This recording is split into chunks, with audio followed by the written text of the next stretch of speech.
Roosevelt High School auditorium erupts in stunned silence. 400 students watch in disbelief as Dennis Hughes kneels before teacher Audrey Price in the center of the stage. The 18-year-old son of Colorado's most powerful judge trembles as he holds scissors to his own hair. Tears stream down his face, while his hands shake uncontrollably. "Please forgive me, Miss Price," Dennis sobs, his voice breaking with each word. "I'm sorry. I'm so sorry for everything." Audrey stands perfectly still above him, her petite frame casting a long shadow. Her blue eyes remain cold and calculating as she watches the school's most feared bully collapse completely. Dennis cuts a thick chunk of his own brown hair and extends it toward her like a sacred offering. His varsity jacket hangs in tatters, his reputation destroyed beyond repair. The silence breaks as dozens of phones capture every second. This moment will live forever on social media. "How does it feel, Dennis?" Audrey asks quietly, her voice carrying across the packed auditorium. "How does it feel to be powerless?" The question hangs in the air like a death sentence. Dennis can only whimper in response. Behind him, his former gang members Lawrence Morris, Roy Phillips, and Billy Reed watch from the audience. Their faces show a mixture of horror and relief that their reign of terror has finally ended. But how did Roosevelt High's most untouchable bully end up kneeling before a 25-year-old teacher who weighs barely 110 pounds? How did Dennis Hughes, protected by his father Judge William Hughes and enabled by Principal Patricia Williams, become the broken shell of a person begging for forgiveness? The answer lies 3 weeks earlier, when Audrey Price first walked through Roosevelt's gates. She had no idea that her quiet teaching career was about to become a psychological war zone. If you're already captivated by this incredible transformation, hit that like button and subscribe for more jaw-dropping stories of justice served. And if these tales of underdogs rising up inspire you as much as they inspire me to share them, consider hitting the thanks button. Your support helps me continue bringing these powerful stories to light. Now let's dive into how a seemingly innocent teacher became the most dangerous person Dennis Hughes ever encountered. 3 weeks earlier, Monday morning at 7:30 a.m., Audrey Price adjusts her rearview mirror one final time before stepping out of her modest Honda Civic. Roosevelt High School towers before her like a fortress of privilege and power. The brick facade gleams in the Colorado sunrise. Manicured lawns stretch between buildings that cost more than most people's homes. Students emerge from luxury cars driven by private chauffeurs. Their designer backpacks and $300 sneakers announce their social status before they even speak. Audrey smooths her navy cardigan and checks her reflection in her car window. Her blonde hair falls in a perfect ponytail that reaches the middle of her back, secured with a simple blue ribbon. She chose her outfit carefully this morning. Modest gray skirt that falls below her knees, comfortable flats that won't make noise in hallways, and minimal makeup that makes her look younger than her 25 years. Everything about her appearance screams easy target to predators who mistake kindness for weakness. The main hallway buzzes with morning energy as Audrey navigates toward the administrative offices. Conversations pause as students notice the new face among their familiar hierarchy. Roosevelt operates on an unspoken caste system that sorts students into categories within seconds. The athletes rule from their perch atop the social pyramid, while academic achievers, theater kids, and various other groups occupy their designated spaces below. Audrey observes the dynamics with the trained eye of someone who understands human behavior on a deeper level than most people realize. "You must be Miss Price," comes a voice from behind her. Audrey turns to see Principal Patricia Williams approaching with a smile that doesn't reach her eyes. The woman's expensive suit and perfectly styled gray hair telegraph authority. Her handshake feels like a business transaction rather than a genuine welcome. I hope you're ready for our spirited student body. Roosevelt students can be quite challenging for new teachers. The warning embedded in those words doesn't escape Audrey's notice. She files it away with dozens of other microsignals she's already cataloged during her brief time in the building. I'm looking forward to working with them, Audrey replies, her voice soft and encouraging. I believe every student has potential when given the right guidance. Principal Williams's smile tightens almost imperceptibly. Clearly, optimism isn't a quality highly valued in Roosevelt's faculty lounge. Audrey's first period advanced psychology class provides an immediate education in Roosevelt's power structure.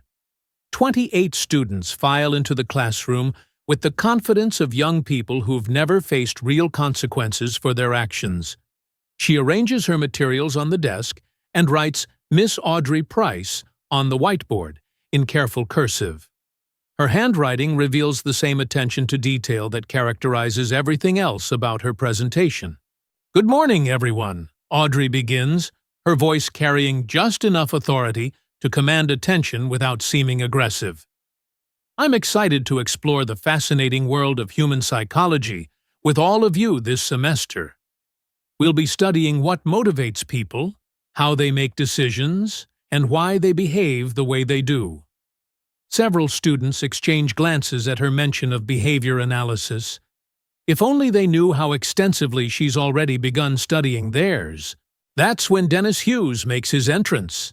The classroom door swings open with unnecessary force as he strides in 15 minutes late, followed closely by his inner circle. Dennis stands 6'2" with the broad shoulders of a wrestler. His dark hair falls perfectly across his forehead in a style that probably costs more than Audrey's weekly grocery budget. The expensive watch on his wrist catches the fluorescent light as he surveys the room like a king examining his domain. Sorry, I'm late, Teach, Dennis announces without a trace of apology in his voice. His gray eyes meet Audrey's with a challenge that makes other students shift uncomfortably in their seats. Had some important business to handle with Coach Morrison about this weekend's match. The lie comes easily. Everyone in the room knows Dennis was probably smoking behind the gymnasium with his crew, but no one dares contradict the son of Judge Hughes. Audrey maintains her pleasant demeanor as Dennis and his friends claim seats in the back corner. She watches them arrange themselves in a formation that allows maximum intimidation while maintaining plausible deniability about their intentions. Lawrence Morris, thin and nervous-looking with prematurely receding brown hair, immediately pulls out his phone to record whatever's about to unfold. Roy Phillips, built like a brick wall with scarred knuckles from years of fighting, cracks his neck threateningly. Billy Reed, whose cherubic face masks a genuinely sadistic personality, grins at Audrey like a predator sizing up prey.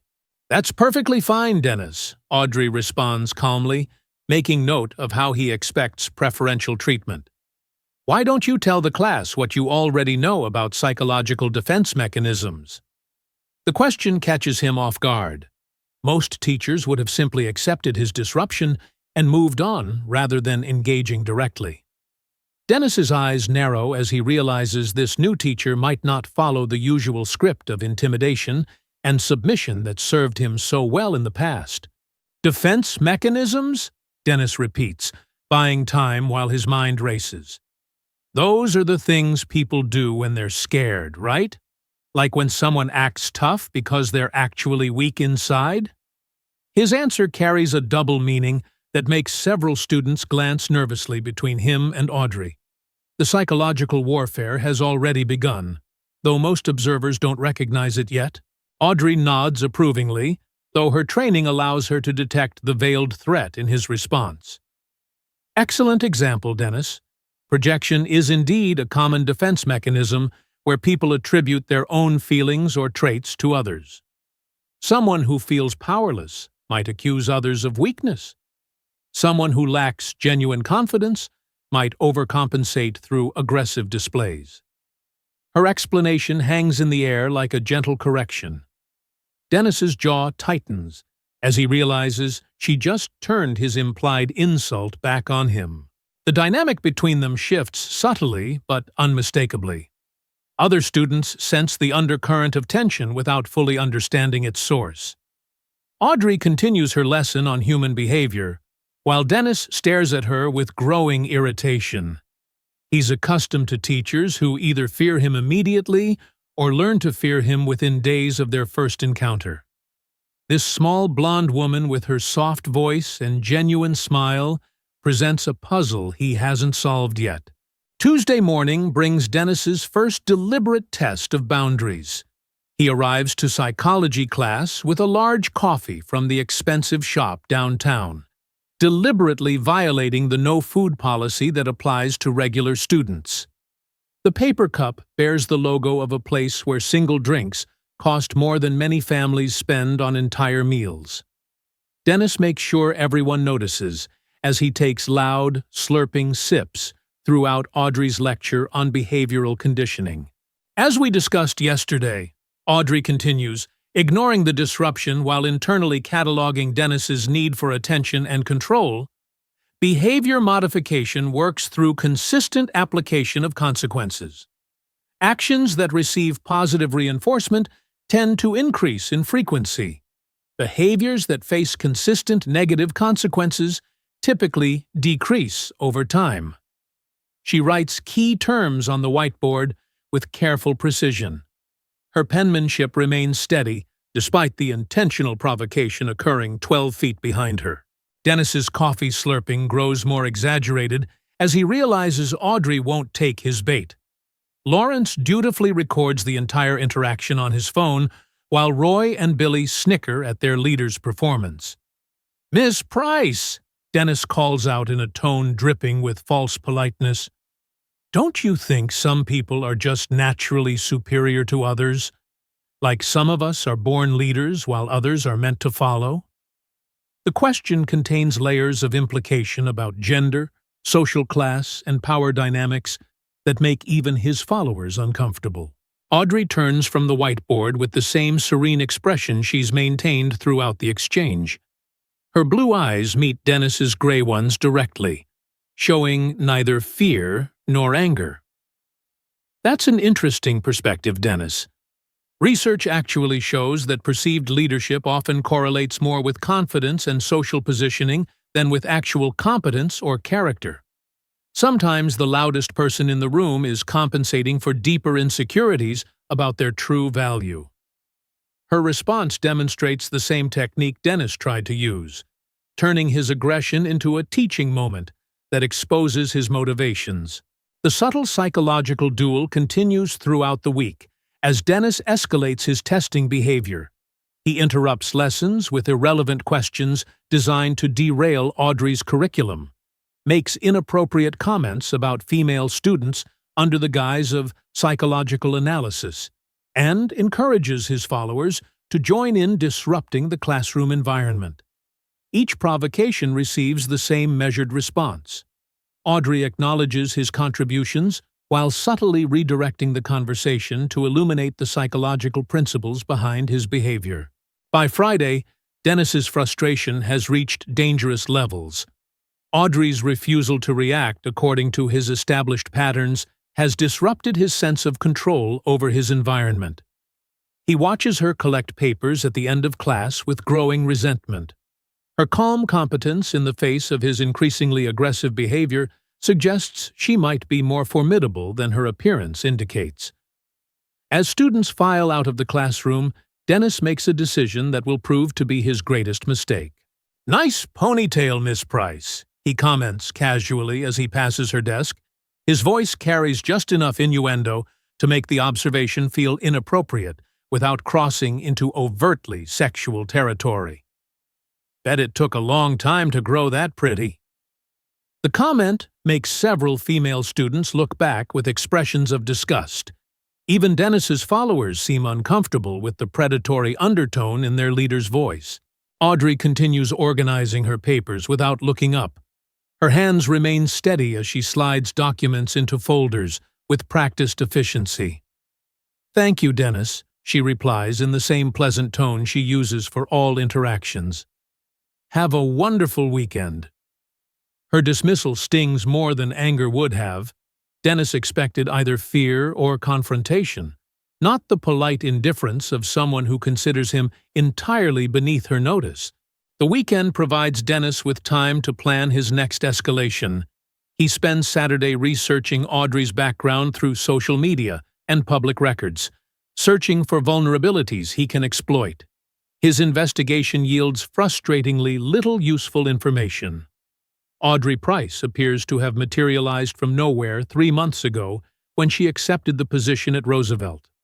Her social media presence consists of generic, inspirational quotes about education and carefully staged photos of coffee cups and sunset landscapes. Nothing reveals personal relationships, family connections, or potential pressure points. Lawrence Morris proves more helpful with his technical skills. By Sunday evening, he's managed to access Audrey's employment records and discovered she previously worked as a government contractor for 6 years before transitioning into education. The vague job description could cover anything from data entry to military intelligence. Dennis files the information away as potentially useful ammunition for future psychological attacks. Monday morning arrives with unseasonably warm weather that has students shedding layers as they navigate between classes. Audrey's lightweight blue blouse and knee-length navy skirt represent practical choices for the changing temperature. Her ponytail swings gently as she writes the day's agenda on the whiteboard. Stress response and trauma recovery fills the space in her neat handwriting. The topic proves prophetically appropriate for what's about to unfold. Dennis enters the classroom with theatrical punctuality. His arrival at precisely the scheduled start time represents calculated pressure rather than improved behavior.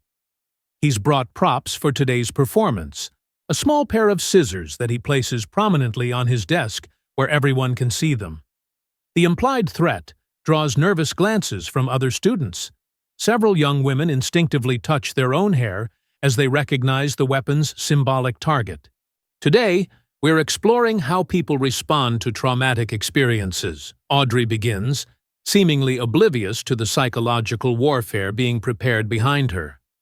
The human brain has remarkable mechanisms for processing and recovering from stress, though individual responses vary greatly based on personality, prior experiences, and support systems. Her lecture proceeds normally for the first 20 minutes as Dennis bides his time, waiting for the perfect moment to strike. The opportunity arrives when Audrey turns to write detailed notes about fight-or-flight responses on the whiteboard.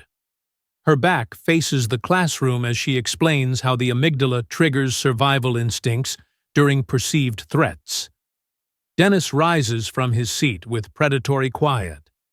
Lawrence immediately begins recording as his leader moves through the classroom like a hunter stalking prey. Other students watch in horrified fascination. They sense something terrible is about to happen but feel powerless to intervene. Audrey continues writing, apparently absorbed in her explanation of neurochemical stress responses. When faced with danger, the body floods with adrenaline and cortisol, preparing us for immediate action. Her voice trails off as Dennis approaches from behind, moving with the calculated stealth of someone accustomed to causing suffering without warning. The classroom holds its collective breath as 27 witnesses prepare to watch their teacher become another casualty of Dennis Hughes's cruelty. What happens next unfolds in slow motion. Dennis reaches for Audrey's ponytail with both hands, gripping the blonde length like a rope he intends to use for control. The blue ribbon that holds her hair in place becomes his target as he prepares to yank her head backward with enough force to cause genuine pain and maximum humiliation. His gray eyes shine with anticipation as he imagines her shocked cry and the satisfying sound of her body hitting the floor.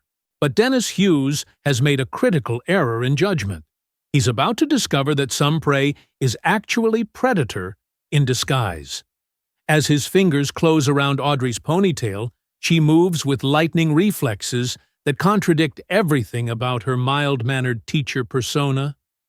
Her left elbow drives backward into Dennis's solar plexus with surgical precision. The impact doubles him over as his lungs empty in a painful wheeze. Before he can recover, Audrey spins and grabs his wrist in a grip that feels like steel cables tightening around bone. "Dennis," Audrey says, in the same gentle voice she uses for lessons, though her blue eyes now carry the cold intensity of someone accustomed to life-or-death situations. "I think we need to discuss appropriate classroom behavior." Dennis tries to pull away, but finds his arm locked in a hold that threatens to dislocate his shoulder if he struggles. The small woman he intended to humiliate has somehow transformed into an immovable force that radiates lethal competence. The classroom erupts in shocked murmurs as students witness their worst bully neutralized by a teacher who weighs half what he does. Lawrence's phone captures every second of Dennis's humiliation as he stands frozen in Audrey's grip. "You're hurting me," Dennis whispers, his voice cracking with pain and bewilderment. The predator has become prey in the span of 3 seconds. Roy Phillips starts to rise from his seat, but stops when Audrey's gaze fixes on him with unmistakable warning. Even Billy Reed's perpetual smirk fades as he recognizes genuine danger in their teacher's transformed demeanor.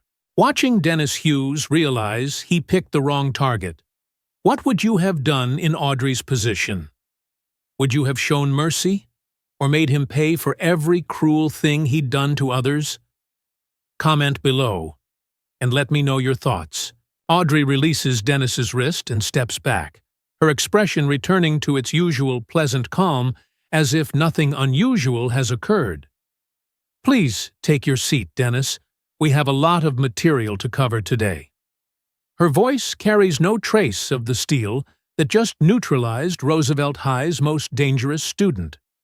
She smooths her blouse and returns to the whiteboard as Dennis staggers back to his desk in stunned silence. The scissors he brought as psychological warfare remain on his desktop. Now they seem like toys compared to the weapons Audrey carries in her mind and body. The rest of the period passes in electric tension as students process what they've witnessed. Dennis sits motionless while his followers exchange worried glances about their leader's sudden vulnerability. Audrey continues her lecture on trauma response with professional composure. The irony of discussing stress reactions immediately after demonstrating her own capacity for controlled violence is lost on no one present. When the bell rings, students file out with unusual quiet. They've just learned that their new psychology teacher possesses skills far beyond classroom management. As the last student exits, Audrey closes the door and allows her facade to slip for the first time since arriving at Roosevelt High. Her hands shake slightly as she realizes how close she came to revealing capabilities that could destroy her carefully constructed new identity. 6 years of CIA training don't disappear simply because she's traded interrogation rooms for classrooms. The muscle memory of neutralizing threats operates independently of her conscious desire to leave that world behind. Dennis Hughes has just forced her to confront the reality that some parts of her past can never truly be abandoned. That evening, Audrey sits in her modest apartment, reviewing personnel files she's obtained through methods that would alarm any school administrator. Her laptop displays detailed psychological profiles of Dennis Hughes and his inner circle that reveal disturbing patterns of escalating behavior. The coffee cup beside her keyboard grows cold as she reads incident reports that paint a picture of systematic abuse enabled by influential parents and complicit authority figures. 3 previous female teachers requested transfers after encountering Dennis's particular brand of torment. Their complaints disappeared into administrative files, where they could be safely ignored. But Audrey Price possesses resources that Roosevelt High's previous victims couldn't access. Her phone contains contact numbers for individuals whose job titles don't appear on any organizational chart. A single call would provide her with intelligence capabilities that could destroy Dennis Hughes and everyone who enables his behavior.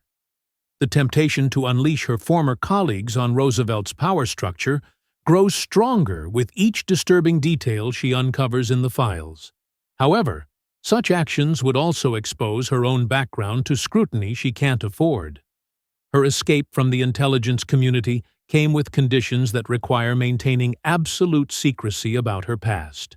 The solution crystallizes as Audrey studies behavioral analysis reports from Dennis's middle school years. His psychological profile reveals specific vulnerabilities that can be exploited without requiring external resources or raising suspicions about her capabilities. Years of interrogating hardened criminals have taught her that everyone breaks eventually. The key lies in identifying the precise pressure points that will cause maximum psychological damage while maintaining plausible deniability about her methods. Dennis Hughes may have the protection of judges and principals, but he's about to face an adversary who understands human nature at levels that make physical intimidation seem primitive by comparison.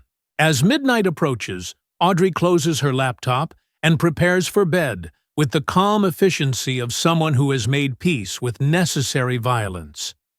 Tomorrow will begin Dennis's education in consequences he never imagined possible.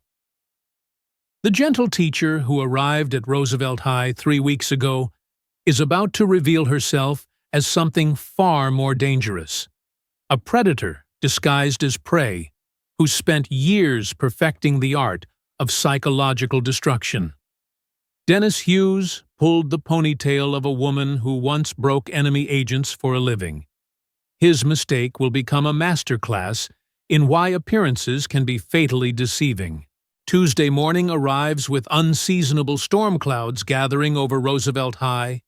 The atmospheric pressure mirrors the psychological tension building between Dennis Hughes and his increasingly dangerous adversary. Audrey Price enters the school with her usual serene demeanor, though careful observers might notice the slight smile playing at the corners of her mouth. The gentle teacher mask remains perfectly in place, while predatory instincts sharpen beneath the surface. Her blonde ponytail swings with each measured step, a reminder of yesterday's miscalculation that will cost Dennis everything he values.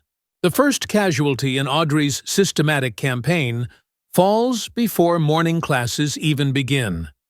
Lawrence Morris discovers his locker filled with printouts of his illegal hacking activities, complete with timestamps and IP addresses that could send him to federal prison. The evidence sits arranged in neat stacks, with a simple note written in feminine handwriting. Some behaviors have serious consequences. Choose wisely. Lawrence's hands shake as he realizes someone with sophisticated technical skills has been monitoring his digital crimes. The paranoia seeds that Audrey planted begin sprouting immediately. During second period, Roy Phillips receives an anonymous text message containing photos of his father's latest domestic violence incident. The images show bruises on his mother's face with metadata proving their authenticity. The accompanying message reads simply, "Like father, like son." The cycle continues unless someone breaks it. Roy stares at his phone in horror, recognizing that his family's darkest secrets are no longer private. Someone has weaponized his deepest shame against him with surgical precision. Billy Reed's psychological assault comes during lunch period, when he opens his backpack to find a manila envelope containing screenshots of his revenge porn operation.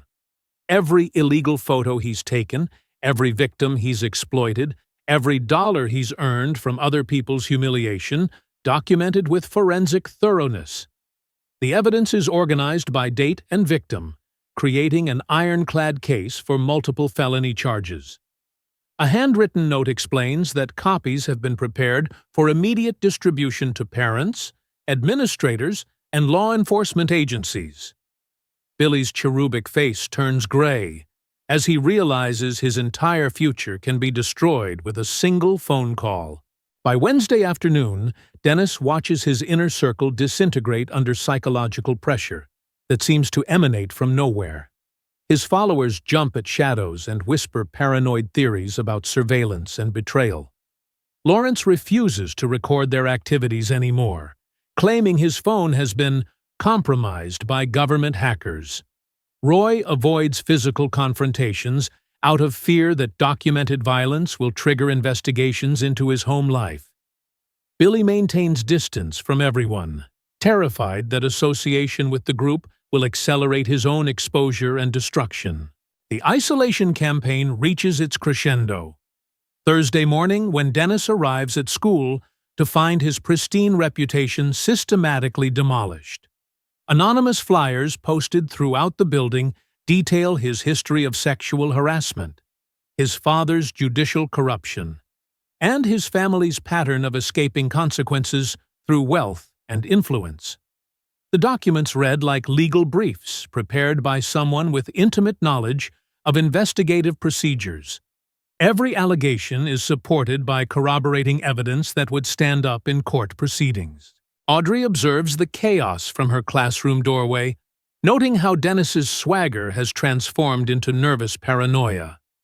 The young man who terrorized Roosevelt High for years now glances over his shoulder constantly, jumping at unexpected sounds and avoiding eye contact with students who once feared him. His expensive clothes and designer accessories can't disguise the growing desperation in his gray eyes. The predator has become prey without understanding how the reversal occurred so completely. The psychological pressure intensifies when Dennis discovers that his college acceptance letters have been mysteriously withdrawn. Admissions officers cite concerning information about character and conduct that came to their attention through anonymous tips. Wrestling scholarships evaporate as coaches receive detailed reports about steroid use and academic dishonesty. Dennis's carefully planned future crumbles while he struggles to identify the source of his systematic destruction.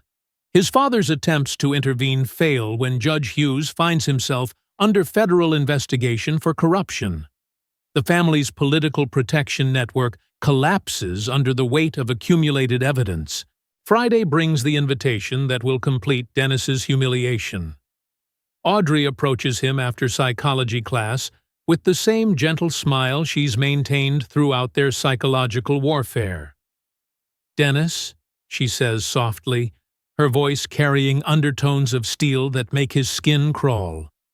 "I've arranged for a special assembly Monday morning. The topic will be bullying prevention and the importance of treating others with respect. I'd like you to participate as a student speaker. You have so much experience with the subject." Her blue eyes hold his gaze with unwavering intensity. Dennis realizes this is not a request, but a command disguised as an opportunity. The weekend passes in a haze of anxiety as Dennis contemplates his impossible situation. Refusing Audrey's invitation will trigger unknown but certainly devastating consequences, while accepting it places him at the mercy of someone whose capabilities he's only begun to understand. His former gang members avoid his calls and messages. Lawrence has disappeared entirely after his parents discovered his hacking activities. Roy spends his time at emergency counseling sessions, and Billy faces multiple investigations that threaten criminal prosecution. The isolation is complete. Dennis Hughes, once Roosevelt High's undisputed king, has become a pariah in his own domain. Monday morning arrives with crystalline clarity that makes every detail sharp and unavoidable. The entire student body files into the auditorium for what Principal Williams announced as a special presentation on community values and respect. 400 students take their seats, while teachers line the walls like witnesses at an execution. Cell phones appear throughout the audience as everyone senses that something extraordinary is about to unfold. The stage holds 2 chairs and a podium. Simple props for what will become the most watched moment in Roosevelt High history. Audrey takes the stage wearing a professional navy blazer and matching skirt. Her blonde hair is styled in a low bun that emphasizes the sharp intelligence in her blue eyes. She approaches the podium with calm confidence, testing the microphone with a gentle tap that echoes throughout the silent auditorium. "Good morning," she begins, her voice carrying easily to the back rows without amplification. "Today, we're going to discuss the real consequences of bullying behavior and what happens when victims decide they won't be victimized anymore." Dennis sits in the front row, his face pale and drawn. The expensive clothes that once announced his privilege now seem like a costume he's outgrown. His hands shake slightly as he realizes that every eye in the auditorium is focused on him. 400 of his peers, plus dozens of faculty members, wait to witness whatever humiliation Audrey has planned. The psychological pressure she's applied over the past week has stripped away his arrogance, leaving only fear and the terrible certainty that his reign of terror is about to end in spectacular fashion. Some of you may wonder why Dennis Hughes is our featured speaker today. Audrey continues, her tone remaining conversational despite the explosive tension building in the room. Dennis has extensive experience with bullying dynamics, particularly the way powerful people use intimidation to control others. He's going to demonstrate what genuine accountability looks like when someone finally faces real consequences for their actions. Her words carry the weight of a death sentence. Dennis feels the collective attention of the audience like a physical force pressing down on his shoulders. The moment of truth arrives when Audrey signals for Dennis to join her on stage. He rises on unsteady legs and walks the longest 20 feet of his life, while phones record his every step. The auditorium falls completely silent as he stands beside the woman who has systematically destroyed everything he valued. His height advantage means nothing when psychological dominance flows entirely in her direction. "Dennis," Audrey says gently, "would you like to tell everyone what you learned about respecting others?" The question hangs in the air like a challenge that only has one acceptable answer. Dennis opens his mouth, but no words emerge as he confronts the magnitude of his situation. 400 witnesses wait for his response while social media algorithms prepare to distribute whatever happens next across millions of screens. This moment will define the rest of his life regardless of what choice he makes. His gray eyes meet Audrey's blue ones and see no mercy, no compromise, only the implacable will of someone who has decided his fate already. Dennis begins, his voice cracking with the strain of public humiliation.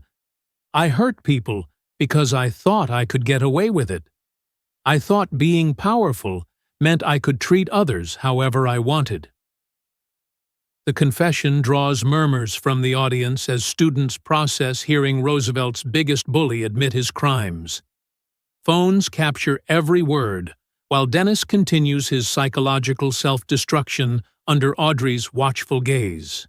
But Audrey isn't finished with her demonstration of absolute power. She produces a pair of scissors from her blazer pocket and places them on the podium between herself and Dennis. "Actions have consequences," she says with clinical detachment. Sometimes those consequences require symbolic gestures to represent genuine change. "Dennis, show everyone that you understand the harm you've caused." Her meaning is unmistakable. The ponytail he tried to cut will be replaced by his own hair as an offering of submission.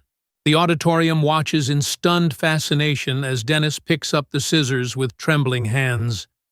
Tears stream down his face as he realizes that refusing will bring even worse consequences than compliance.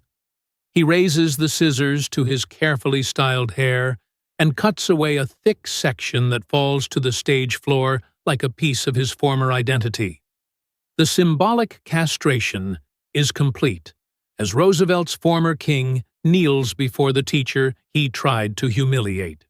"Please forgive me, Miss Price," Dennis sobs as he extends the severed hair toward Audrey like a conquered warrior offering tribute. "I'm sorry for everything I did to you and everyone else. I'll never hurt anyone again, I promise."